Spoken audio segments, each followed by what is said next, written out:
में भाग लेने के सब भक्तों को धन्यवाद। अभी हम लोग मंगलाचरण करते हैं। ओम अज्ञानतिमिरान्धस्य ज्ञानाञ्जन शलाकया चक्षुरुन्मीलितं येन तस्मै श्री गुरुवे नमः। श्री चैतन्य मनोभीष्टं स्थापितं येन भूतले स्वयं रूप कदा मह्यं ददाति स्वपदान्तिकं।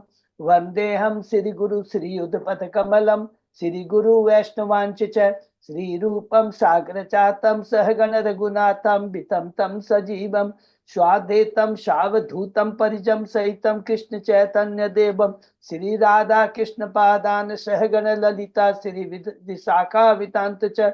नम ओम पुष्पपादाय कृष्ण पृष्ठाय भूतले श्रीमते भक्ति वेदांत स्वामिन इति नामिने। नमस्ते सारस्वती देवे गौरवाणी पचारिणे निर्विशेषा शून्यवादी पाश्चात्य देश तारिणे। वाञ्छा कल्पतरुभ्यश्च कृपा सिन्धुभ्येव च पतितानां पावनेभ्यो वैष्णवेभ्यो नमो नमः। नमो महावदान्याय कृष्ण प्रेम पदायते कृष्णाय कृष्ण चैतन्य नाम्ने गौरत्विषे नमः। हे कृष्ण करुणा सिंधु दीन बंधु जगतपते गोपेश गोपिका कांत राधा कांत नमस्तुते। तप्त कांचन गौरांगी राधे बिंदाबनेश्वरी वृषभानुसुते देवी प्रणमामि हरिप्रिये। नीलांचल निवासाय नित्याय परमात्मने बलभद्र सुभद्रायां जगन्नाथाय ते नमः। जय श्री कृष्ण चैतन्य प्रभु नित्यानंद श्री अद्वैत गदाधर श्रीवासादि गौर भक्त बिंद मुखम करोति वाचालम पंगुलंगे गिम यत्कृपातमहं वंदे श्री गुरुमदीन तारिणं परमानंद माधवम श्री चैतन्य ईश्वरम। हरे कृष्ण कृष्ण कृष्ण हरे हरे हरे राम राम राम हरे हरे। शिष्य मंगलाचरण की जय। सीधा प्रभुपाद की जय। हरे कृष्णा। आज की इस भागवतम चर्चा में सभी भक्तों का स्वागत है। सभी भक्तों के चरणों में मेरा सादर दंडवत प्रणाम है। राधा गोविंद राधा माधव गुरु परम वैष्णव आचार्य परम भागवत की असीम कृपा से हम श्रीमद् भागवत के ऊपर चर्चा कर पा रहे हैं।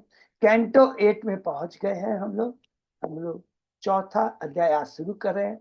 कल तीसरा अध्याय शुरू किया गजेंद्र की स्तुति, बहुत सुंदर स्तुति है। उसके पहले जो हम चौथे अध्याय शुरू करने के जो 3 अध्याय में जो हमने जो चर्चा किया उसको दोहराते हैं। प्रथम अध्याय में परीक्षित महाराज प्रश्न करते हैं कि मुझे जो ब्रह्मा जी के एक दिन में जो 14 मनु आते उनके बारे में बताइए। तब उत्तर में सुखदेव गोस्वामी जी कहते हैं मैं पहले स्वामी मनु के बारे में, पहले मनु हैं जिनके बारे में मैं बता चुका हूँ, उनकी संतानों के बारे में बताया, उनके गृहस्थ जीवन के बारे में बताया। लेकिन स्वयंभू मनु अपने अंत समय में, अपने जीवन के अंत काल में क्या किए, वो क्या करते हैं, अपनी पत्नी शत्रुपा को लेकर जंगल में जाकर के एक पांव में खड़े होते हैं और भगवान की स्तुति करते हैं। और बहुत सुंदर स्तुति हम लोगों ने सुनी। के बाद में वो समाधि में चले जाते हैं और उस समय कुछ असुर आके उनको निगलना चाहते हैं तो उनकी पुत्री के पुत्र अर्थात आकुति के पुत्र यज्ञ जो भगवान के रूप में है वो आके उनकी रक्षा करते हैं। तो ये स्वयंभू मनु प्रथम मनु के बाद, उसके बाद में हमने पढ़ा स्वरोचिषो दूसरे मनु हुए, तीसरे उत्तम और चौथा तामस।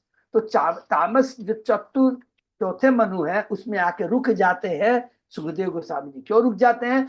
परीक्षित महाराज कहते हैं अरे आपने बताया कि चौथे मनु काल में गजेंद्र के हरि भगवान हरि ने गजेंद्र की रक्षा की थी, तो उसके बारे में बताइए। तो दूसरे अध्याय में शुरू होता है गजेंद्र पर संकट कि किस प्रकार गजेंद्र एक त्रिकुट पर्वत है जिसके चारों तरफ क्षीर सागर का दूध का सागर है ऐसे बोलेंगे, और जिसकी 3 चोटियां हैं लोहे की, सोने की और चांदी की।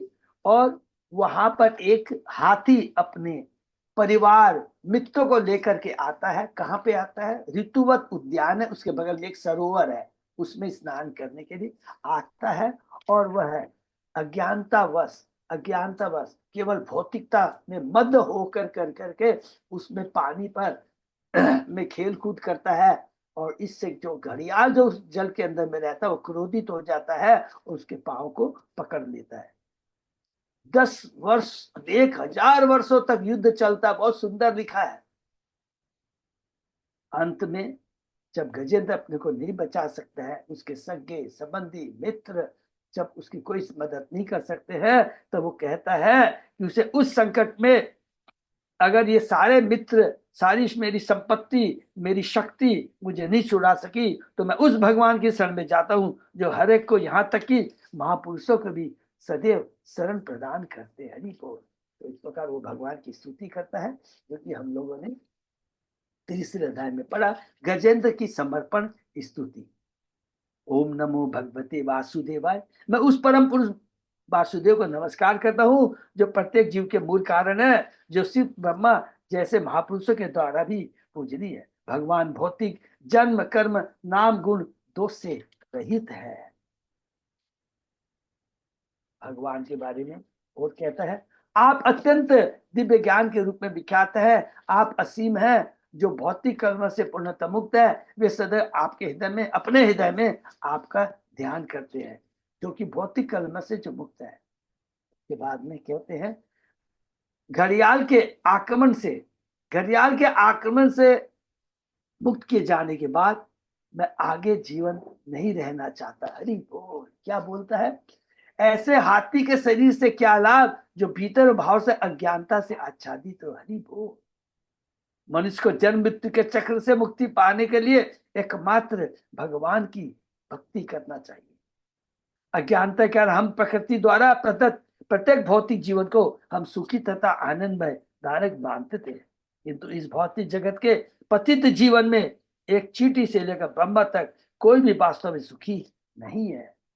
मैं अब उस भगवान को नमस्कार करता हूँ जो इस जगत में हर वस्तु का ज्ञाता है, ब्रह्मांड का परमात्मा है, वह अजन्मा है एवं परम पद पर स्थित है, और वही जो ब्रह्मांड का सृष्टा है। मैं उस भगवान को नमस्कार करता हूँ जिनकी माया की शक्ति से उसका जीव देहात्म बुद्धि के कारण अपनी असली पहचान को भूल जाता है। मैं उस भगवान को नमस्कार करता हूँ जिसके यश को समझ पाना कठिन है। इस पर भगवान की प्रार्थना करता है।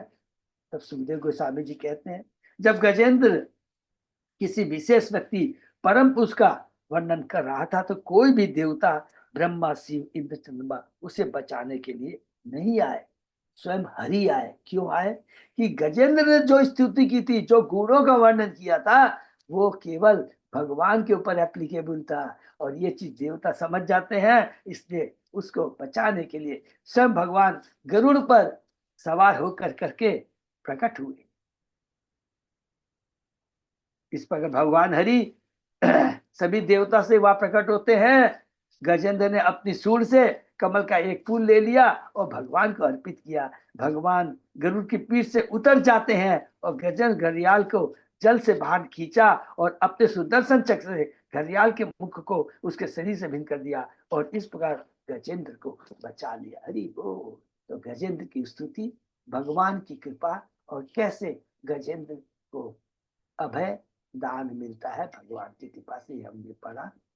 अब आज चौथे अध्याय में हम पढ़ेंगे, तो ये गजेंद्र और ये जो घड़ियाल है, वो पिछले जन्म में क्या थे, ये बहुत इंपॉर्टेंट याद रखेंगे। कि गजेंद्र को स्तुति याद क्यों आई?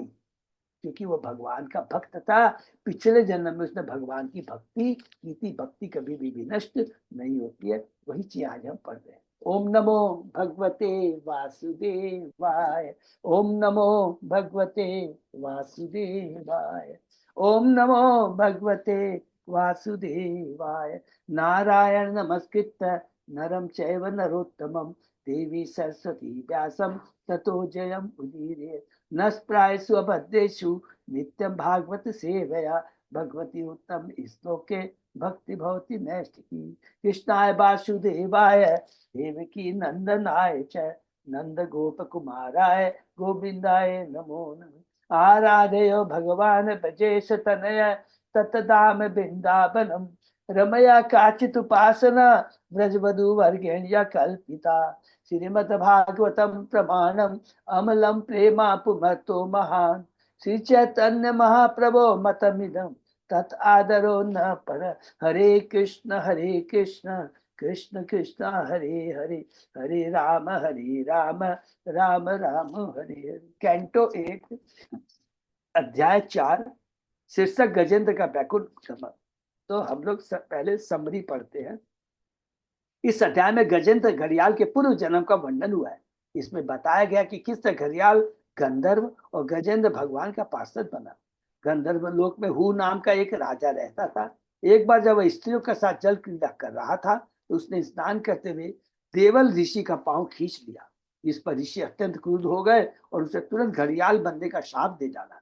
जब हु को इस तरह शाप मिल गया तो अत्यंत दुखी हुआ और उसने ऋषि से क्षमा मांगी।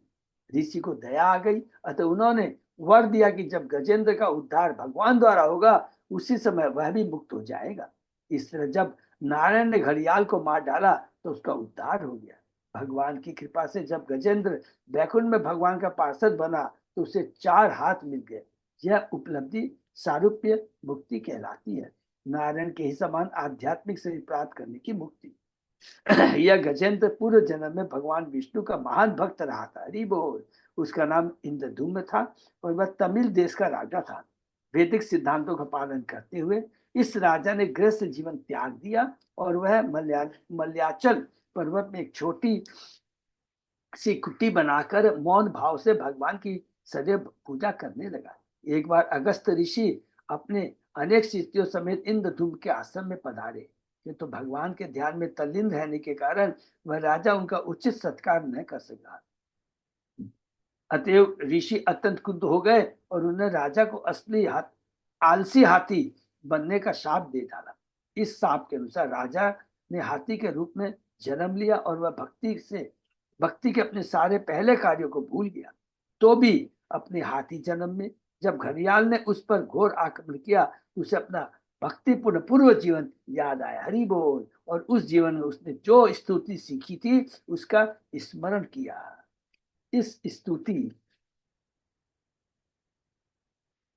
के कारण उसे भगवत कृपा प्राप्त हो गई। इस तरह तुरंत उसका उद्धार हो गया और वह भगवान का एक चतुर्भुज पार्षद बन गया। श्री सुखदेव गोस्वामी ने इस अध्याय की समाप्ति हाथी के सौभाग्य वर्णन के साथ की है।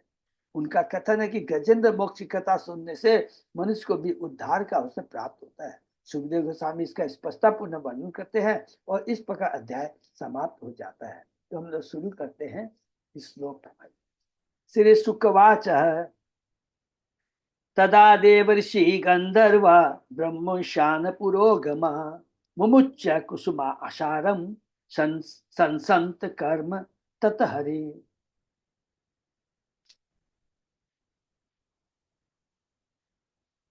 श्री सुखदेव गोस्वामी ने कहा, जब भगवान ने गजेंद्र का उद्धार कर दिया तो सारे ऋषि गंधर्व तथा ब्रह्मा शिव आदि देवताओं ने भगवान की इस कार्य की प्रशंसा की और भगवान तथा गजेंद्र दोनों के ऊपर पुष्प वर्षा की।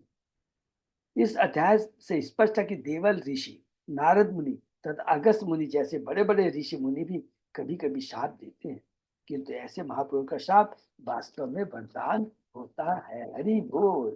पिछले जन्म में घड़ियाल एक गंधर्व था तथा गजेंद्र राजा इंद्रधूम्न था। ये दोनों शापित हुए, किंतु दोनों को लाभ मिला, क्योंकि हमने पढ़ा भगवान अद्भुत कर्मणा है। भगवान जिसको मारते हैं, जिसको पर कृपा करते हैं, जिसको बचाते हैं, दोनों ही वास्तविक आध्यात्मिक दृष्टि से एक ही होता है। ये बहुत इंपॉर्टेंट चीज है। तथा घड़ियाल को उसका गंधर्व पद पुनः मिल गया। हम प्राय देखते हैं कि बड़े संत या भक्त का साप न रहकर वरदान बन जाता है। वही तरह ये बहुत इंपॉर्टेंट है। तो हम कभी सोचते हैं गुरु हमें कटु शब्द बोलते हैं, गुरु हमें डांटते हैं, तो याद रखिएगा उनका डांटना, उनके कटु शब्द बोलना वो वरदान के समान है, हमारी आध्यात्मिक लाभ के लिए है। नेदु दुंदुभयो दिव्या गंधर्वा ननितु जगु ऋषय चारणा सिद्धा तुष्टुवु पुरुषोत्तमम। स्वर्ग लोक में धुंधुबिया बजने लगी, गंधर्व लोक के वासी नाचने और गाने लगे तथा ऋषि और चारण लोग एवं सिद्ध लोक के निवासियों ने भगवान पुरुषोत्तम की स्तुतियां की। यो अशोग्रा बंसा वे सद्य परम आश्चर्य रूप धृक मुक्तो देवल सापेन हुहु गंधर्व सत्तम प्रणम्य शिरसा अतिशम उत्तम श्लोकम अव्ययम अगायत यशोधाम कीर्तन गुण सत कथम। गंधर्वों में श्रेष्ठ राजा हु केवल मुनि द्वारा स्थापित होने के बाद घड़ियाल बन गया था। अब भगवान द्वारा उद्धार किए जाने पर उसने एक सुंदर गंधर्व का रूप धारण कर लिया। यह समझकर कि यह सब किसकी कृपा से संभव हो सका, उसने तुरंत सिर के बल प्रणाम किया और श्रेष्ठ श्लोकों से पूजित होने वाले परम नित्य भगवान के लिए उपयुक्त स्तुतियां की। हरि बोल। उपयुक्त स्तुतियां की माने जो हम लोगों ने पढ़ा है। जिस तरह गंधर्व घड़ियाल बना उसकी कथा आगे कही जाएगी। जिस सांप से गंधर्व को यह पद मिला था वह वास्तव में सांप नहीं था अपितु वरदान था। जब किसी को कोई संत पुरुष सांप दे तो अप्रसन्न नहीं होना चाहिए, क्योंकि अप्रत्यक्ष रूप से उसका यह सांप वरदान होता है। हरि बोल। इस गंधर्व में स्वर्गलोक के निवासी मानसिक इस गंधर्व में स्वर्गलोक के निवासी की मानसिकता थी। इसे भगवान का पार्षद बनने में लाखों वर्ष लगते, किंतु देवर्षि के साप से वह घड़ियाल बन गया और एक ही जीवन में उसे साक्षात भगवान का दर्शन करने तथा बैकुंठ जाकर भगवान का पार्षद बनने का सौभाग्य प्राप्त हुआ। इसी प्रकार गजेंद्र का भी उद्धार भगवान ने किया और वह अगस्त मुनि के साप से मुक्त हो गया। दोनों मुक्त हो गए, देवर्षि ऋषि के पाप साप से और अगस्त मुनि के साप से। देवर्षि का साप किसको मिला? घड़ियाल को। और अगस्त मुनि का साप किसको मिला? गजेंद्र को। सो अनुकंपित ईशेन परिक्रम्य प्रमण्य प्रणम्य तम लोकस्य पश्यतो लोकम स्वम आगात मुक्त किल विषह। भगवान की अहेतु की कृपा से अपने पूर्व रूप को पाकर राजा हु ने भगवान की प्रदीक्षिणा की और उन्हें नमस्कार किया। तब ब्रह्मा आदि समस्त देवताओं की उपस्थिति में वह गंधर्व लोक चला गया। वह सारे पाप कर्मों से मुक्त हो चुका था, क्योंकि भगवान ने उसको टच किया था, भगवान के उसे दर्शन हुए। गजेंद्रो भगवान स्पर्शात मुक्तो अज्ञान बंधनात् प्राप्तो भगवतो रूपम पीपवाशा चतुर्भुज। चूंकि गजेंद्र का प्रत्यक्ष स्पर्श भगवान ने अपने कर कमलों से किया था, अतः वह समस्त भौतिक अज्ञान तथा बंधन से तुरंत मुक्त हो गया। इस पर उसे सारूप्य मुक्ति प्राप्त हुई, जिसमें उसे भगवान जैसा ही शारीरिक स्वरूप प्राप्त हुआ। वह पीत वस्त्र धारण किए चार भुजाओं वाला बन गया। हरि बोल। यदि किसी पर भगवान की कृपा होती है यदि वे उसका स्पर्श अपने हाथ से कर देते हैं तो उसका शरीर आध्यात्मिक बन जाता है। हरि बोल। और वह भगवत धाम वापस जा सकता है। जब भगवान ने गजेंद्र का स्पर्श किया तो उसे आध्यात्मिक शरीर प्राप्त हो गया। ध्रुव महाराज को भी आध्यात्मिक से इसी प्रकार मिला था। अर्चना पद्धति में भगवान का शरीर स्पर्श करने पर सुअवसर मिलता है, जिससे आध्यात्मिक शरीर प्राप्त हो सकता है और भगवत धाम वापस जाया जा सकता है। न केवल भगवान के शरीर का स्पर्श करके, अपितु उनकी लीलाओं का श्रवण करके, उनके महिमाओं का गान करके, उनके चरणों का स्पर्श करके तथा उनकी पूजा करके, दूसरे समय भगवान की किसी भी प्रकार से सेवा करके मनुष्य भौतिक कलमश से शुद्ध हो जाता है। हरि बोल। भगवान के स्पर्श पाने का यह दिव्य परिणाम होता है। जो शुद्ध भक्त है अन्य अभिलाषिता शून्य ज्ञान कर्मादि अनादि, जो शास्त्र एवं भगवान के वचन के साथ कर्म करता है वह निश्चित रूप से शुद्ध हो जाता है। वह भी गजेंद्र की आध्यात्मिक शरीर धारण करके भगवत धाम लौट जाता है।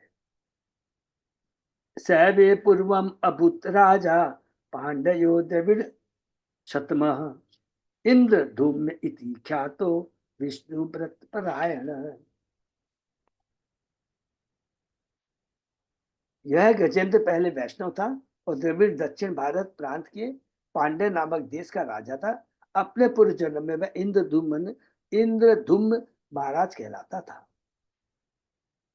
स एकदा आराधन का काल आत्मवान गृहीत मौन व्रत ईश्वरम हरि जटाधर तापस आप्लुतो अच्युतम समर्यचयाम आश कुलांचल आश्रम। इंद्रधूम ने गृहस्थ जीवन से वैराग ले लिया और मैला पर्वत चला गया, जहाँ उसका आश्रम एक छोटी सी कुटिया के रूप में था। उसके सिर पर जटाएं थी और सदैव तपस्या में लगा रहता था। एक बार वह मौन व्रत धारण किए भगवान की पूजा में तल्लीन था और भगवत प्रेम में डूबा हुआ था। यह दृक्षया यत् महायशा मुनि, सॉरी, यदृक्षया तत् महाशया मुनि समागतम शेष गणो परिष्ठितः तमवीक्ष्य तूष्णीम अकृताधिकं रहसि उपासिनं ऋषि चुकोपः।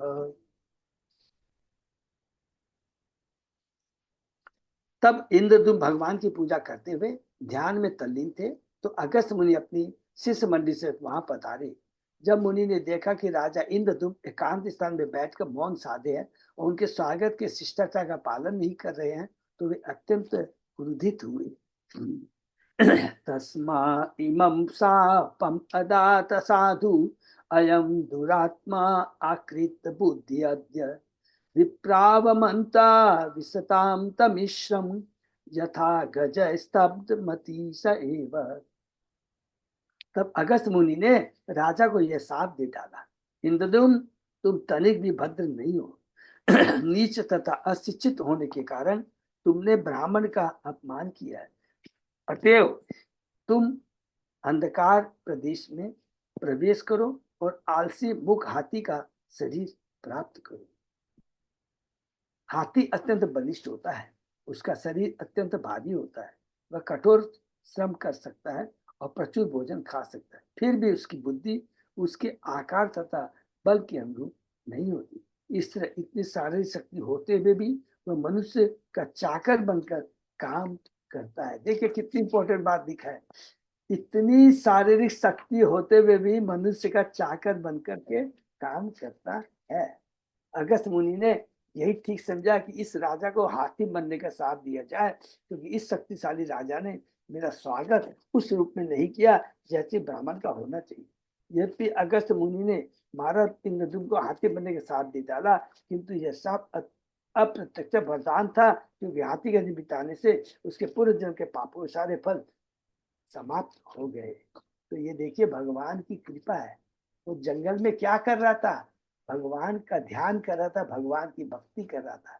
ये तो भगवान की लीला है। भगवान एक ऐसी व्यवस्था अद्भुत कर्मणा भगवान बनाते हैं। ये मेरा भक्त है, उसको लीला करते हैं, उसको साफ दिलवाते हैं मुनि से, और उसके बाद में पुनः भगवान की कृपा से उसे वैकुंठ लोक की प्राप्ति होती है। यद्यपि अगस्त मुनि महाराज को हाथी बने साथ दिया, किंतु यह साफ अप्रत्यक्ष वरदान था, क्योंकि हाथी का जीवन बिताने से उसके पुत्र सारे पाप फल समाप्त हो गए। हाथी जीवन का अंत होते ही वह भगवान जैसा शरीर पाकर उसका पार्षद बनने के लिए बैकुंठ लोक भेज दिया गया। यह सारूप्य मुक्ति कहलाती है। तो हम लोगों को सबको मालूम है ना, 5 तरह की मुक्ति होती है: सालोक्य, सामीप्य, सारूप्य, साष्टी और सायुज्य, माने भगवान में विलीन। तो सामीप्य माने भगवान के बगल बैठना, सालोक्य माने भगवान जैसा लोक मिलना, साष्टी माने भगवान जैसे ऐश्वर्य मिलना, सारूप्य माने भगवान जैसा रूप मिलना, और सायुज्य माने भगवान में विलीन होना। वो की जो सायुज्य मुक्ति है वो स्पिरिचुअल सुसाइड कहलाती है, आत्म आत्मा का हनन कहलाता है। तो वो कोई नहीं चाहता है। श्री शुकवाच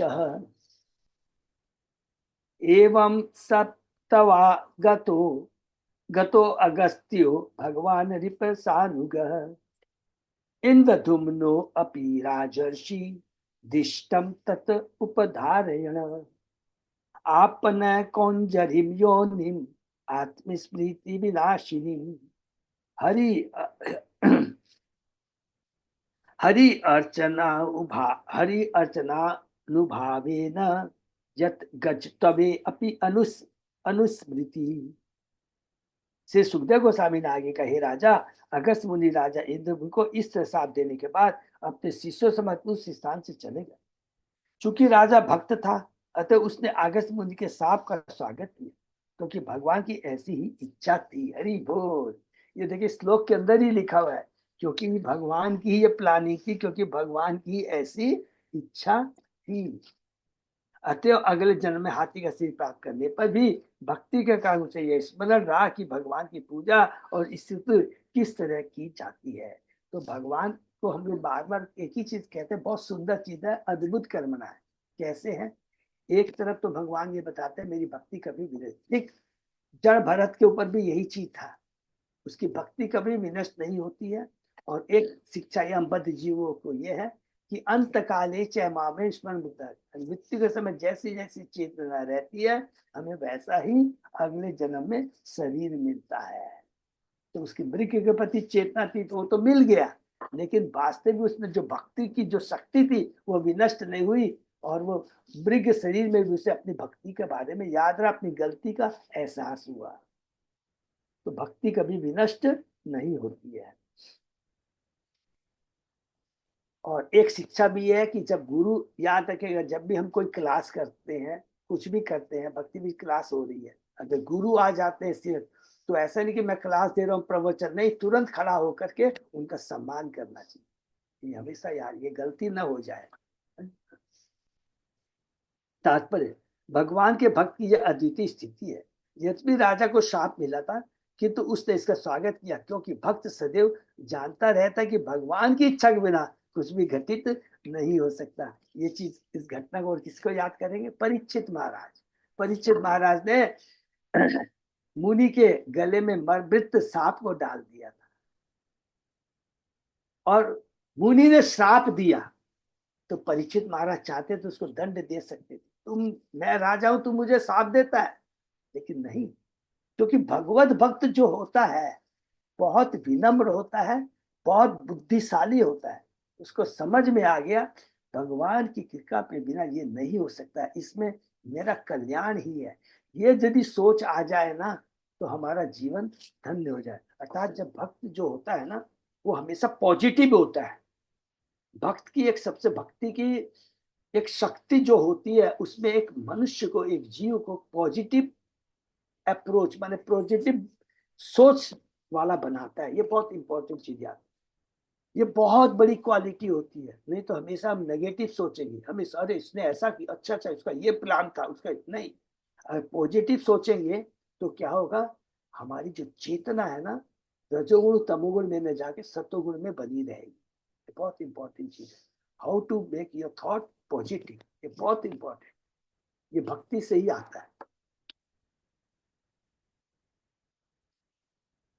फिर और जब ऐसा हो गया, राजा ने उसे अपने विगत दुष्कर्मों के कारण समझा, रही बोल तथे अनुकंपा सुमिक्ष मानो। यह भक्त के सोचने का व्यावहारिक उदाहरण है। यह जीवन की किसी भी असफलता को भगवान का आशीर्वाद मानता है, अतः वह इन असफलताओं से क्षुब्ध न होकर अपने भक्ति कार्यों में लगा रहता है, और कृष्ण उसकी रक्षा करते हैं तथा भगवत नाम जाने में उसे सक्षम बनाते हैं। यदि भक्त को अपने विगत दुष्कर्मों के फल भोगने ही पड़े, तो भगवान उसे इनका नाम मात्र फल चखाकर तुरंत ही उसे मुक्त कर देते हैं। ये बहुत इंपॉर्टेंट बन है।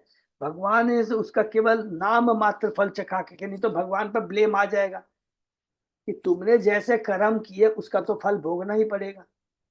लेकिन क्योंकि भक्ति जुड़ी हुई है, भक्ति की शक्ति, तो केवल फॉर्मेलिटी के लिए नाम मात्र फल चखाकर तुरंत ही उन्हें मुक्त कर देते हैं। हरि बोल, कितना बड़ा डिस्काउंट देते हैं भगवान भक्ति करने से। अतः मनुष्य को भक्ति में दृढ़ रहना चाहिए। भगवान सब ऐसे व्यक्ति को बहुत जल्दी वैकुंठ लोग भेजने की व्यवस्था करेंगे। व्यवस्था क्या, भगवान लालायित रहते हैं, क्योंकि भगवान ने कहा गीता में 90 से अपीचे सुदुराचारो भस्ते मामान्य भाव के साधुरेव से मंतव्य सम्यक व्यवस्थित हो, कि माया बहुत प्रबल है। भक्त क्या, किसी से भी गलती हो सकती है, भक्त से भी गलती हो सकती है, लेकिन इसका मतलब नहीं कि वह असुर हो गया, भक्ति के कारण उसका पतन हो गया, भक्ति उसके नष्ट हो गए, नहीं। भगवान तो ये शिक्षा देते हैं कि माया बहुत प्रबल है, बच के रहना है, और बचने का एकमात्र उपाय है शुद्ध भक्तों का संग बनाए रखना। अतः मनुष्य को भक्ति में दृढ़ रहना चाहिए। भगवान स्वयं ऐसे व्यक्ति को बहुत जल्दी वैकुंठ लोक भेजने की व्यवस्था करेंगे। भक्त को कभी भी दुर्भाग्य परिस्थितियों से विक्षुब्ध नहीं होना चाहिए। किंतु भगवान पर ही पूरी तरह आश्रित रहकर अपने नियमित कार्यक्रम में आगे बढ़ते रहना चाहिए, उसको रोक देना नहीं चाहिए। इस श्लोक में उपधारयन शब्द अत्यंत महत्वपूर्ण है। इसका अर्थ विचार करते हुए है, जो यह सूचित करता है कि भक्त जानता कि कौन क्या है, वह समझता कि इस भौतिक बद्ध जीवन में क्या हो रहा है। सब कुछ बिना भगवान की इच्छा के एक पत्ता भी नहीं हिलता है। एवं विमोक्ष एवं विमोक्ष्य गजयूत पम अब्जनाभ तेनापि पार्षद गतिम गतिमेन युक्त गंधर्व सिद्ध विबुद्धे उपगीयत्मान कर्माद्भुतम स्वभवनम गरुड़ासने आसने अगात। गजेंद्र को घड़ियाल के चंगुल से तथा घड़ियाल जैसे ही इस भौतिक जगत से छुड़ाकर भगवान ने उसे सारी मुक्ति प्रदान की। भगवान के अद्भुत दिव्य कार्यकलापों यश बखान करने वाले गंधर्व सिद्धों तथा अन्य देवताओं की उपस्थिति में भगवान अपने वाहन गरुड़ की पीठ पर बैठकर अपने अद्भुत धाम को वापस लौट गए और अपने साथ गजेंद्र को भी लेते गए। हरि बोल। देखिए, ये भगवान के अस्तित्व अपने साथ ही उसको वैकुंठ लेके चले गए, वो भी चतुर्भुज रूप धारण कर लिया। हरि बोल। इस श्लोक में विमोक्ष्य शब्द महत्वपूर्ण है। भक्त के लिए मोक्ष या मुक्ति का अर्थ है भगवान के पार्षद का पद प्राप्त करना। वो वाली मुक्ति नहीं है जो ज्ञानियों को मिलती है ब्रह्म ज्योति में जाके, नहीं। निर्विशवादी ब्रह्म में तलीन होने की मुक्ति से ही संतुष्ट रहते हैं। किंतु भक्त के लिए मुक्ति का अर्थ है भगवान के तेज में तल्लीन नहीं होना, विलीन नहीं होना, अपितु बैकुंठ लोग जाकर भगवान का पार्षद बनना है। इस संबंध में श्रीमद् भागवत में इस श्लोक है कि ब्रह्मा जी, सबको याद है, बार बार रिपीट करता, ब्रह्मा जी ने किसकी स्तुति भगवान की स्तुति कब हुआ था? ये ब्रह्म विहोन लीला के बाद में। तते अनुकंपा सुमिक्षमानो भुंजान एवात्कितम विपाकम हितवाकव पूर्वी धनमस्ते जीवे यो मुक्ति पदे सदाय भाग। जो आपकी कृपा का इच्छुक है और इस तरह अपने विगत कर्मों के फल के कारण सभी विषम स्थितियों को सह लेता है, जो मन वाणी तथा शरीर से आपकी भक्ति में सदा लगा रहता है और सदैव आपको नमस्कार करता है, वह निश्चय ही मुक्ति का योग्य पात्र है, मुक्ति का अधिकारी बन जाता है, भगवान के वैकुंठ लोक को जाने का पात्र है, माने वो अधिकारी बन जाता है। जो भक्त इस भौतिक जगत में सब कुछ सहकर भक्ति करता है, वह मुक्ति पदे से दाय भाग अर्थात मुक्ति का प्रमाणिक अधिकारी बन जाता है, पात्र होता है। दाय भाग से भगवान की कृपा से उत्तराधिकार को बताता है। बोल, वो उत्तराधिकारी बन जाता है, भगवान के धाम जाने का उत्तराधिकारी बन जाता है। भक्त को सांसारिक परिस्थितियों की परवाह न करके एकमात्र भक्ति में लगे रहना चाहिए, तब वह स्वतः बैकुंठ लोक जाने का अधिकारी बन जाता है। जो भक्त भगवान की अनन्य भक्ति करता है, उसे बैकुंठ लोक जाने का उचित अधिकार प्राप्त होता है, जिस प्रकार पुत्र को अपने पिता की संपत्ति का उत्तराधिकार प्राप्त होता है। हरि बोल। सुंदर प्रभुपाद जी ने व्याख्या की है। जब कोई भक्त मुक्ति पाता है तो वह भौतिक कलम से छूट जाता है और भगवान का दास नियुक्त हो जाता है। इनकी व्याख्या श्रीमद् भागवत में की गई है। मुक्ति हित्वा न यथा रूपम स्वरूपेण व्यवस्थित।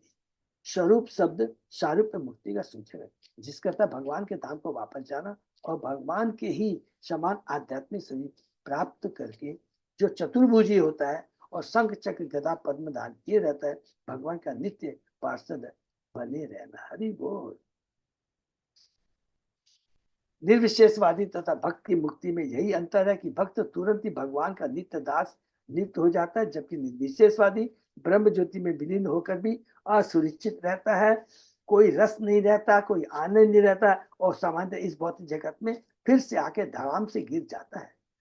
आरुह्य कृच्छेण परम पदम तथा पतंत्योध्य अनादृद युष्मद युष्मद अंघ्रिय। ये भागवत का 10वें कैंटो का दूसरा का यद्यपि निर्विशेषवादी ब्रह्म ज्योति तक उठकर उसी में प्रवेश कर जाता, किंतु भगवान की सेवा में न लगा होने के कारण उन्हें भौतिकतावादी परोपकारी कार्यों के प्रति आकृष्ट होता है। क्योंकि देखिए, ब्रह्म ज्योति में विलीन होकर फिर वो वापस आता है तो कोई तो उसके कर्म फल रहते नहीं है, इसलिए उसको बहुत अच्छी पोजीशन मिलती है, जिससे कि वह परोपकार कार्य, कोई साइंटिस्ट, दार्शनिक बड़े बड़ा बन सकता है। इस तरह वह अस्पताल तथा शैक्षणिक संस्थान खोलने, गरीबों को भोजन कराने तथा इस प्रकार सांसारिक गतिविधियां संपन्न करने के लिए नीचे आता है, जिन्हें वह भगवान की सेवा करने की अपेक्षा अधिक मूल्यवान समझता है। अर्थात जो मानव सेवा को ही माधव सेवा समझते हैं, इसी तरह के लोग करते हैं। क्योंकि उन्होंने कभी भक्ति की नहीं, ज्ञानी थे तभी भी उन्होंने भक्ति नहीं की, केवल उन्होंने दर्शन शास्त्र का अध्ययन किया, योगा किया, भगवान के धाम चले गए, ब्रह्म ज्योति में विलीन हो गए, वहां कोई सुख का आनंद है, उन्हें यहाँ पे नीचे आते हैं। को चूंकि कोई कर्म फल नहीं लगा रहता है, इसलिए उनको भगवान बहुत ही जगत में अच्छी पोजीशन देते हैं, धनवान के घर में जन्म देते हैं, सारा वो परोपकार का काम कर सके। अनादित युष्मत अंग्रिय, निर्विशेषवादी यह नहीं सोचते कि भगवान की सेवा करना गरीब सेवा करने या स्कूल अथवा अस्पताल खोलने अपेक्षा अधिक मूल्यवान है। ये बहुत इंपॉर्टेंट लाइन है। यदि बहुत लोग यदि तर्क करें ना, मानव सेवा मानव, ये प्रभुपाद जी का कमेंट सुना देंगे। भगवान की सेवा करना गरीब की सेवा करने या स्कूल अथवा अस्पताल खोलने की अपेक्षा अधिक मूल्यवान है। कारण मूल्यवान क्या है, सिंपली बोल देंगे। जो स्कूल कॉलेज खुदाया, गरीबों को खाने खिलाया, बहुत सेवा की, स्वर्गलोक तक जा सकता है, अर्थात भौतिक जगत में ही रहेगा, लेकिन भगवान की भक्ति करता है जो, वो भौतिक जगत से निकल करके भगवान के धाम जाता है। तो अब हम खुद ही सोच सकते हैं कि कौन ज्यादा बहुमूल्य मूल्यवान है। यद्यपि वे कहते हैं कि ब्रह्म सत्य जगत मिथ्या, अर्थात ब्रह्म सत्य है और भौतिक मिथ्या, तो भी वे इस मिथ्या जगत की सेवा करने के अत्यंत इच्छुक रहते हैं और भगवान के सेवा की उपेक्षा करते हैं। जगत को तो कहते हैं मायावादी कि क्या है, ये क्या है, माया है, कुछ नहीं है इसके अंदर में, ये बात कहते हैं, लेकिन खुद ही सेवा करते हैं असत्य की, जिसको कहते हैं जो माया है, जो वास्तव में नहीं है। एतत् महाराज तवेरितो मया कृष्णानुभावो गजराज मोक्षणम् स्वर्गीय यशस्यं कलिकल्मस अपहम दुष्स्वप्न नाशम कुरुवर्य सेवनताम। हे राजा परीक्षित, मैंने अब तुमसे कृष्ण की अद्भुत शक्ति का वर्णन कर दिया है, जिसे भगवान ने गजेंद्र का उद्धार करते समय प्रदर्शित किया था। हे कुरुश्रेष्ठ, जो लोग इस कथा को सुनते हैं वे उच्च लोकों में जाने के योग्य होते हैं। इस कथा के सन्मात्र से वे भक्त के रूप में ख्याति अर्जित करते हैं। वे कलयुग के कलमश से अप्रभावित रहते हैं और कभी दुःस्वप्न नहीं देखते। हरि बोल, कभी बुरे सपने नहीं देखते हैं। यथा अनुकीर्तयन्ति एतत् से कामाद्विजातय शुच प्राप्त उत्थाय दुःस्वप्न आदि उपशांतये। अतः जो लोग अपना कल्याण चाहते हैं, विशेष रूप से ब्राह्मण, क्षत्रिय तथा वैश्य और इनसे भी मुख्यतः ब्राह्मण वैष्णव, उन्हें प्रातःकाल बिस्तर में उठकर अपने दुःस्वप्नों के कष्टों को दूर करने के लिए इस कथा का यथारूप पाठ करना चाहिए, क्योंकि ये भगवान और भगवान से संबंधित ये कथाएं हैं। इसका हमें क्या करना चाहिए, यथारूप पाठ करना चाहिए, श्रवण करना चाहिए, कीर्तन करना चाहिए, दूसरों को सुनाना चाहिए। वैदिक साहित्य का और विशेषतः श्रीमद् भागवत भगवद गीता का प्रत्येक श्लोक वैदिक मंत्र। हरि बोल। यहाँ पर प्रयुक्त यथानुकीर्तयन्ति शब्दों से यह संतुति की गई है कि इस साहित्य को यथारूप में प्रस्तुत किया जाए। कोई अपने मन से कोई कमेंट्री नहीं होनी चाहिए, किंतु ढोंगी लोग वास्तविक कथा से हटकर अपने व्याकरणिक बाग जाल से मूल पाठ का मन माना अर्थ लगाते, अर्थात जिन खुद की तो अपूर्ण इंद्रिया है और जो पूर्ण है उन वो जो कहना चाहते हैं उसको तो अलग कोने में रख करके अपनी बुद्धि लगा करके अपनी कमेंट्री प्रस्तुत करते हैं। इस तरह के लोगों से बहुत दूर रहना है। इन लोगों के प्रवचन को सुनना माने जहर को पीना है। जैसे कि दूध में सर्प अपना मुंह डालने से वो दूध जहर बन जाता है, उसी प्रकार इस तरह के ढोंगी लोगों के मुख से भगवत सुनना, भगवत गीता सुनना, भागवतम सुनना जहर के बराबर है, जहर पीने के बराबर। यह वेदिक आशय कि जिसका समर्पण श्री सुखदेव गोस्वामी जैसे महाजन द्वारा किया जाता है। वे कहते हैं यथा नु कीर्तयंती, मन को चाहिए कि कोई फेर बदल यथा मन एज इट इज, कि कोई फेर बदल किए बिना मंत्र का यथारूप पाठ करे, क्योंकि तब उसे सौभाग्य के पद तक उठने की सौभाग्यता योग्यता प्राप्त हो सकेगी। सुखदेव गोस्वामी ने तो विशेष संतुष्टि की है कि ब्राह्मण लोग इन सभी मंत्रों का पाठ प्रातःकाल शैया से उठते ही करें। पाप पुण्य कर्मों के हमें रात में दुष्स्वप्न आते हैं जो अत्यंत कष्टकारक होते हैं। महाराज युधिष्ठिर को तो भगवत भक्ति में थोड़े से विचलन के कारण नरक दर्शन करना पड़ा था। अतः दुष्स्वप्न पाप पुण्य कार्यों के फलस्वरूप आते हैं। भक्त कभी कभी किसी पापी व्यक्ति को अपना शिष्य बना देता है और अपने शिष्य से स्वीकार के पाप के फल को समाप्त करने के लिए भक्त को बुरे सपने देखने पड़ते हैं। हरि बोल, कितनी इंपॉर्टेंट बात लिखा है। देखिए, फिर भी गुरु इतना दयालु होता है कि अपने पापी शिष्य के कारण दुस्वप्न देखने पर भी वह इस कष्टकर कार्य को कलयुग के मुक्त भोगी का उद्धार करने के लिए स्वीकार करता है। ये बहुत इंपॉर्टेंट चीज है। देखिए गुरु कितना काम करता है। अरे सपने की तो बात छोड़िए, गुरु को शारीरिक कष्ट भोगने पड़ते हैं यदि हम गलत काम करते हैं। तो कोई गलत काम नहीं करना है। ये प्रभुपाद जी खुद लिख रहे हैं। देखिए वो जगत गुरु हैं, इतना सुंदर बात उन्होंने लिखा है। अतः दीक्षा के बाद शिष्य को सतर्क रहना चाहिए कि फिर से कोई पाप कर्म न करे जिससे स्वयं उसे तथा उसके गुरु को कठिनाई उठानी पड़े। अतएव सच्चा शिष्य अर्चा विग्रह अग्नि गुरु तथा वैष्णव के समझ वचन देता है कि वह सभी पाप पुण्य कार्य से दूर रहेगा, इसलिए उसलिए पुनः पाप पुण्य कृत्य करके कठिन परिस्थिति उत्पन्न नहीं कर देनी चाहिए। तो देखिए बहुत इंपॉर्टेंट चीज है। जब भी दिमाग में आया हमें तुरंत दीक्षा लेनी चाहिए, क्योंकि माया बहुत प्रबल है। जब दीक्षा लेते हैं तो एक मन में एक हमारा वो रहता है दृढ़ प्रतिज्ञा जो गुरु के सामने लिए है। तो माया यदि गलत काम करने के लिए प्रेरित करेगी ना तो हम वो नहीं करेंगे। नहीं तो मन में आएगा अरे ठीक है कर ले कोई बात नहीं, माया करवा देगी। ये एक सुरक्षा कवच है। दीक्षा एक माया के प्रति सुरक्षा कवच है हमारे लिए। बहुत इंपॉर्टेंट चीज है। इदमाहरि प्रीतो गजेन्द्र कुरुसत्तमः सर्वताम सर्वभूतानां सर्वभूतमयो विभु। हे कुरुश्रेष्ठ, इस प्रकार हर एक के परमात्मा अर्थात भगवान ने प्रसन्न होकर सबों के समक्ष गजेंद्र को संबोधित किया। उन्होंने निम्नलिखित आशीर्वाद आशीष दी। हरि बोल, क्या बढ़िया, क्या निम्नलिखित आशीष दी। इसको बहुत अच्छे से पढ़ते हैं। श्री भगवान वाच ये माम त्वाम च सरज चोदम कंदर काननम वृत्त कीचक वेणुनाम गुलामी सुरपादनाम सिंगानि इमानि घिसण्यानि ब्रह्मणो मे शिवस्य च क्षीरोदम मे प्रियम धाम श्वेत दीपम च भास्वरम श्रीवत्सम कौस्तुभम माला गदाम कौमोदकीम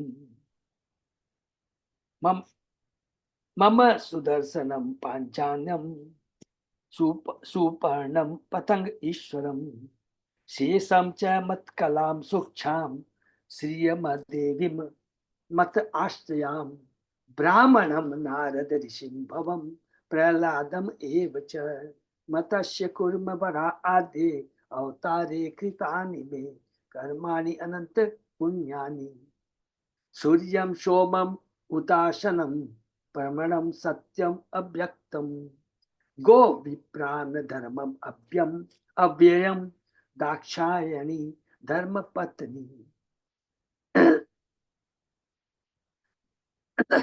सोमकश धर्म पत्नी सोम कश्यपोर अपि गंगाम सरस्वतीं नंदाम कालिंदीम सितवारणम ध्रुवम ब्रह्म ऋषिं सप्त पुण्य श्लोकान च मानवान उत्थाय अप्रात्र अन्ते प्रत्यया सुसमाहिता समरन्ति मम रूपाणि मुच्यन्ते ते अनहंस अखिलात्।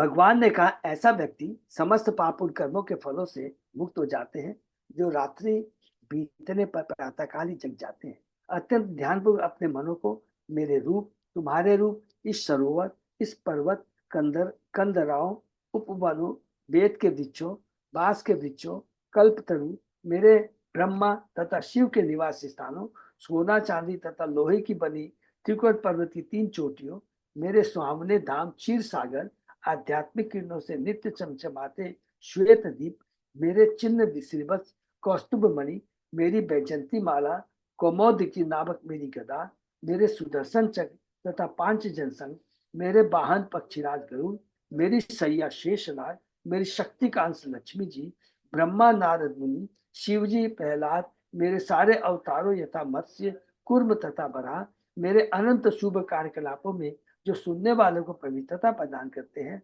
मेरे सूर्य चंद्र अग्नि ओंकार मंत्र, परम सत्य समग्र भौतिक शक्तियों, गायों तथा ब्राह्मणों में भक्ति, सोम तथा कश्यप की पत्नियों में जो राजा तक्ष की पुत्रियां हैं, गंगा सरस्वती नंदा तथा यमुना नदी एरावत आदि, ध्रुव महाराज सप्तर्षि तथा पवित्र मनुओं में एकाग्र करते। हरि बोल, कितना सुंदर देखिए आशीर्वाद मिला है।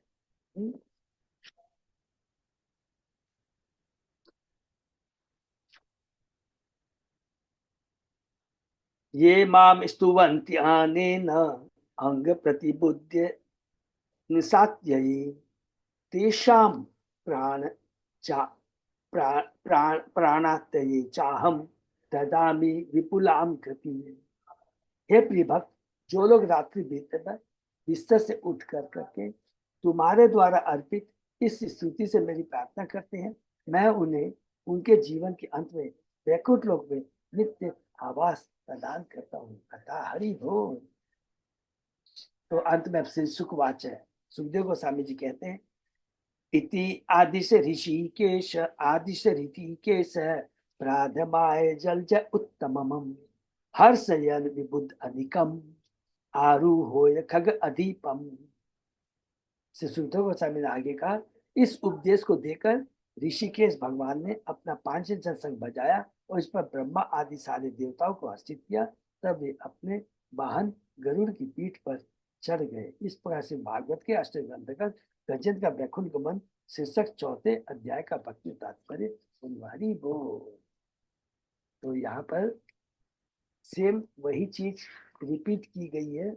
क्या है कि भगवान की भक्ति ही परम है।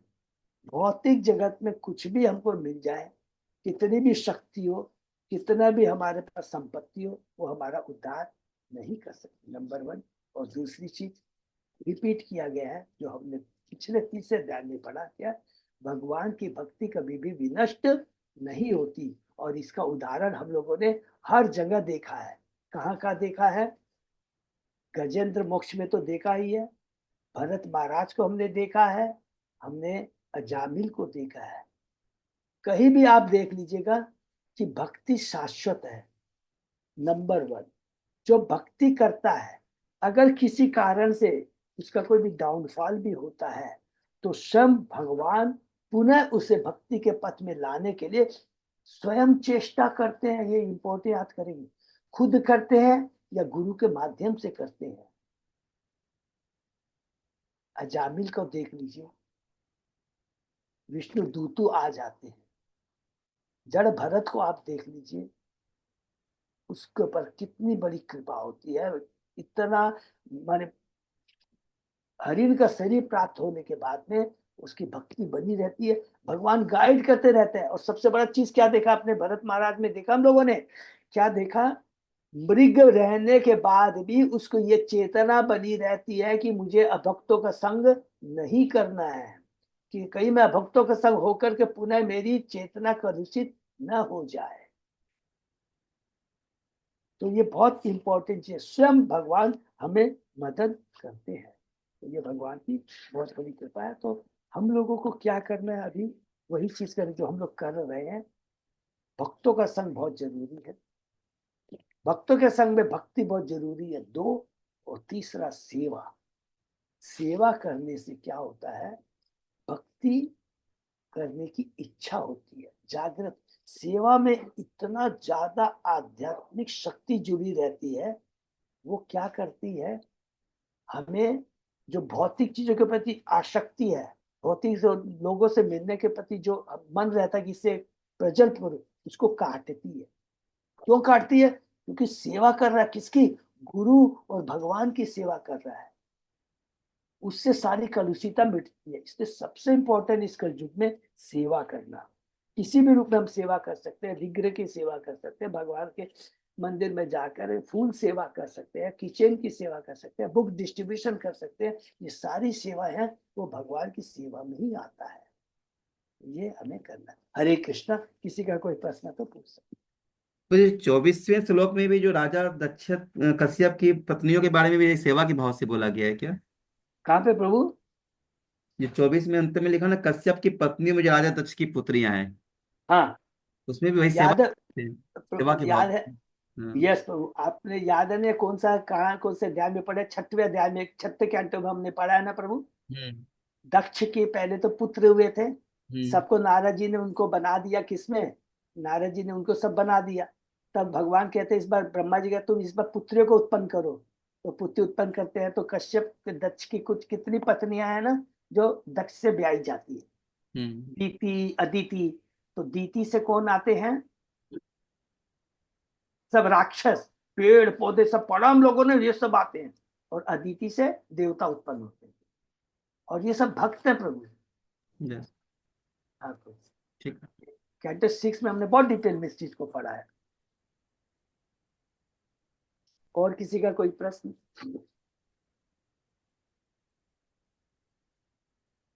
हरे कृष्ण। तो यहीं पर आज हम लोग विराम देते हैं। छोटा सा चैप्टर था।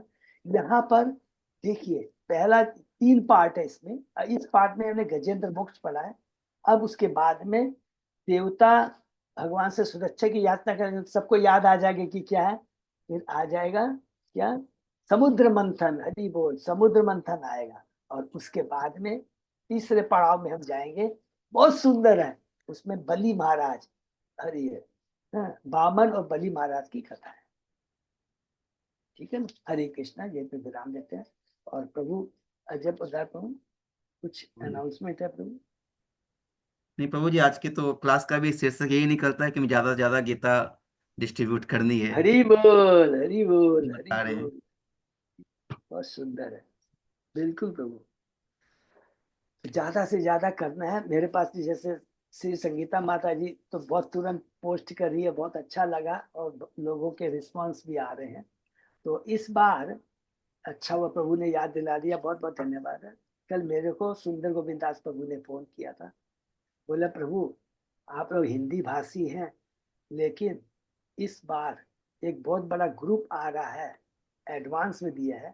तो इस बार बंगला में भगवत गीता मुझे बहुत लगेगी। तो फिर हम लोग बंगला में डोनेट ज्यादा करेंगे। हम हाँ लोग तो डोनेट बंगला। हिंदी का कर देंगे प्रभु जी, आप बंगाली उनको दे दीजिए ना। हम लोग हिंदी का पैसा दे देंगे, कोई दिक्कत नहीं, आप उनको बंगाली दे दीजिए उसके बदले। हाँ हाँ ठीक है, वही बोलने का हाँ, मतलब वो है। देते हैं तो उतने ऐसे ही अमाउंट में हमेशा हम। होता है प्रभु जी। हाँ ऐसे। हमेशा ऐसे ही होता है, पैसा दे देते हैं, वो डिस्ट्रीब्यूट जैसे करना हो कर। हाँ वो बहुत अच्छा वैसे कर सकते हैं। तो बहुत लोग ऐसे ही करते हैं। तो जितना अमाउंट है तो इक्विवेलेंट की जितनी बंगला गीता, और जिसको इंग्लिश भी चाहिए किसी को हाँ उतनी इंग्लिश हिंदी, वो मैं डिस्ट्रीब्यूट कर निकाल के दे दूंगा। बट हम लोग को बहुत टाइमली करना है। टाइमली इसलिए प्रभु जी, करना है ना। संडे तक कर देते हैं प्रभु जी, मंडे को हाँ आपको माता जी, पकाते हैं प्रभु जी। प्लीज इसलिए करिएगा। कारण बता दूं, क्योंकि वो आ रहे हैं 3 दिन बाद कलकत्ता, मेरे से हाँ, मिलेंगे। संडे को आपको बता दे, मतलब काउंटिंग कर लेते हैं प्रभु जी, मंडे को आपको। जिसकी जितनी है तो ज्यादा से ज्यादा करेंगे। देखिए एक चीज सोचिए, मैं आपको बता रहा हूँ कितना इंपॉर्टेंट है। घर बैठे वो हमारे ऊपर कृपा कर रहे हैं, हाँ प्रभु जी। खुद आते हैं, गाड़ी करते हैं, बहुत मेहनत करते हैं, और गाड़ी गीता को लोड कराते हैं। तो ये भी मेरे को कहा प्रभु आप जल्दी बोलेंगे तो क्या करूंगा मैं? बोला क्या करेंगे? बोले अभी मैं मायापुर में हूँ, तो मायापुर से ही मेरे को दिलवा दीजिएगा। तो यहाँ नियम है कि हमारे कलकत्ता में बुक्स डिपार्टमेंट को बोलते हैं मृत्युंजय प्रभु को, तुरंत मायापुर फोन करते हैं इतनी भगवत गीता हमारे कलकत्ता के अकाउंट में सुंदर गोविंद दास को दे दीजिए। हरी बोल। तो हम लोग को कुछ नहीं करना पड़ता है। देखिए अपने आप वो सब उठा कर करनी, तो खरीदो फिर वहां भेजो, बहुत थोड़ा जो मेहनत कम हो जाएगा, उनको भी अच्छा लग जाएगा। तो वहां पर वो अभी ट्रक कर लेता पूरा एकदम 10 चक्कर ट्रक करते हैं, पूरा सामान उन लोड करके लेके जाते हैं। मायापुर से लेते हैं, फिर उसको कलकत्ता लाते हैं, फिर कलकत्ता में लोड करते हैं, सब लोड करके उसके बाद में वो 2 आदमी को बैठा करके वहां पर गंगा सागर जाता है। बहुत मेहनत करते हैं, ठीक है ना। तो हम लोग को इसका पूरा लाभ उठाना।